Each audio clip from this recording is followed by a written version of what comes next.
Aš esu laidų vedėjas ir rašytojas Andrius Tapinas. Sausio 13 buvo, yra ir bus labai ypatinga diena visai mūsų valstybei, visai mūsų šaliai. Man tuo metu buvo tik 14 metų, tačiau jau tada aš supratau, jog tą naktį įvyksta permainos, po kurių mūsų šalies gyvenimas jau bus visai kitoks.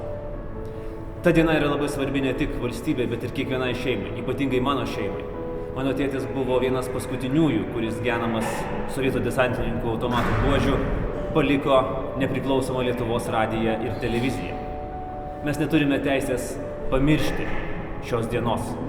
Mes turime kalbėti apie ją savo vaikams ir savo anūkams. Dėl to aš sėgiu štai šią neužmirštuolę. Dėl to aš raginu visus jūs, visus Lietuvos žmonės sausio 13 dieną įsisekti neužmirštuolę ir prisiminti, jog mūsų laisvė yra iškovota labai brangia kaina.